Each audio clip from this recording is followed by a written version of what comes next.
예, 여러분 안녕하세요. 이제 로나 사태도 거의 저희 나라는 거의 막바지에 들어간 것 같은 그런 느낌이고, 그 다음에 아이들도 거의 다 돌아왔습니다. 저 같은 경우는 거의 90% 정도 돌아왔고요.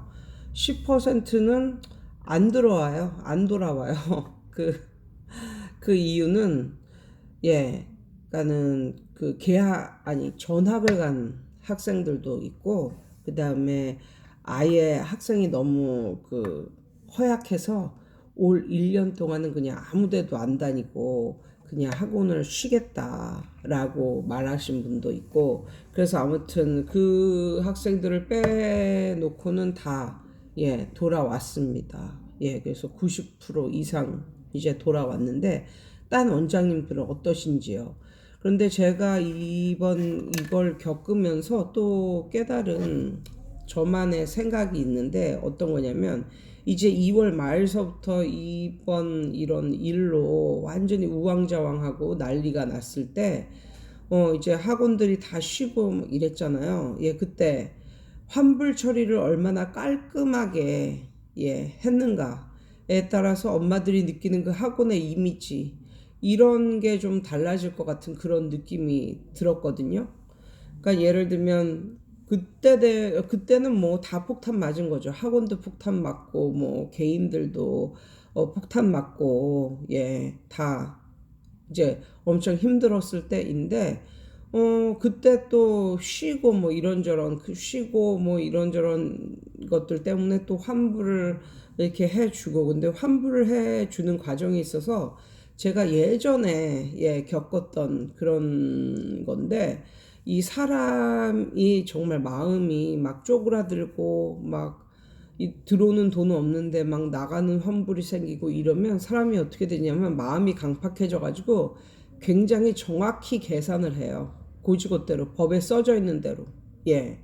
교육청에 나온 공지를 보면요, 뭐라고 써져 있냐면 뭐 한 달 분의 교습료에 대해서 뭐라고 써져 있냐면, 부모가 미리 말을 안 한 경우, 미리 말을 안 하고 나중에 이렇게 환불 조치를 해달라고 했을 때는 우리가 생각하고 있는 것보다 훨씬 적게 환불 조치를 해도 된다 라는 그런 조항이 있습니다. 예를 들면 일주일을 빠졌다 그러면 일주일만 환불 조치하고, 일주일만 나왔다 그럼 나머지 4분의 3을 환불 조치하고, 반을 나왔다 그러면 2분의 1을 환불 조치하고, 이러는 게 다 미리 말을 해줬을 때 이런 거고, 나중에 다 시일이 지나고 나중에 환불을 해달라고 했을 때는 반 이상 나온 거에 대해서는 환불을 해줄 의무가 없는 거예요.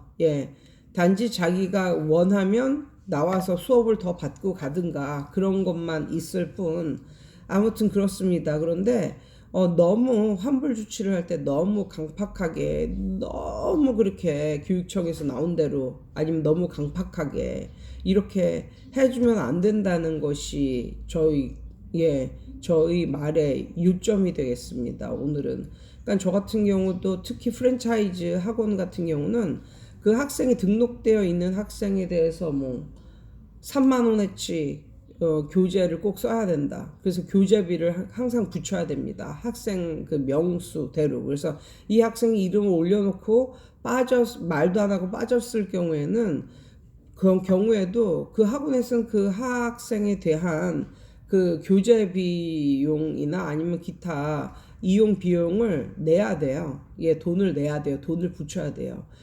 그러다 보니까 프랜차이즈 학원을 하는 이런 원장님들은 누군가를 환불 조치할 때 그 뭐 3만 원, 4만 원 그 부분을 빼고 난 나머지를 가지고 계산을 해서 환불을 해 주시거든요. 그게 전혀 이상할 게 없어요. 이것은 부모님들도 알아두셔야 되는데, 저는 그렇게 하지 않았습니다. 그렇게 하지 않은 이유는 그냥 뭐 부모의 마음이 저희 마음과 비슷할 것 같다고 생각했고, 너무 빡빡하게 굴지 말자. 이건 어차피 이렇게 여기서 좀 더 뭐 벌어보겠다고 발버둥 친다 한들 더 벌릴 수 있는 것도 아니고 돈이, 그냥 포기를 하자. 이번 달에 들어오는 금액은 모두 다 포기를 하자. 이런 마음으로 환불 조치를 정말 덤을 주듯이 그렇게 대충 해드렸어요. 대충. 막 8일 빠지면 한 일주일 빠졌다고 해주고 막 거의 2주 빠지면 뭐 반가격 이상 환불 처리해서 드리고 이렇게 환불해달라고 안 해도 드리고 뭐 이런 식으로 기간이 지나면 이런 식으로 안 해도 드리고 막 이렇게 해서 깔끔하게 다 정리를 했어요. 그러다 보니까 뭐랄까 심지어 일주일 남기고 못 온 아이에 한해서까지 환불을 그 일주일도 3일인가 4일인가 뭐 그렇게 빠졌는데 아무튼 그런 학생들에게까지 환불 처리를 해줬는데 환불 처리를 할 때는 저도 그 돈이 아깝다는 걸 알죠. 그렇지만 그냥 다 같은 마음일 거고 이렇게 더 해주면 약간 마음이 푸근해지는 이런 걸 느낄 것이다. 부모님들이. 그래가지고 저는 그냥 그렇게 해드렸어요. 그랬더니 결과적으로는 컴백률이 빨라지더라고요. 그래서 뭐 지금 신규 학생은 하나도 없지만 그래도 다니는 학생들은 딴 학원 가지 않고 아니면 그만두지 않고 뭐 그냥 다시 돌아왔다. 그래서 오늘의 결론, 만약에 길게 하실 거라면 이번 같은 이런 사태뿐만이 아니라 학생 개인에게도 어떤 이렇게 환불을 해줘야 되는 그런 일이 발생했을 때 이것저것 따지지 않고 그냥 조금 더 베푼다는 마음으로 좀 더 후하게 이렇게 처리를 해주면 그 학생이 나중에 그 일이 해결이 됐을 때는 반드시 내가 있는 학원을 찾아온다.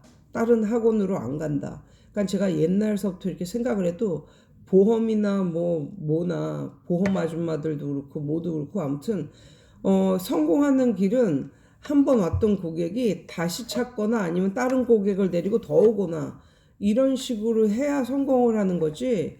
그 한 번 왔던 고객이 나갔을 때 다시는 그 집에 오지 않으면요, 그 집은 결국은 망할 수밖에 없다라는 그런 인사이트가 생겼어요. 그래서 어떻게 해서든지 이렇게 급박한 그런 팬데믹 뭐 이런 상태에서 내가 아무리 빡빡하게 굴고 그래 봤자 돈 못 번다. 그 달에 대해서는. 그러니까 모든 걸 그냥 포기를 하고 차라리 인심이나 더 써라.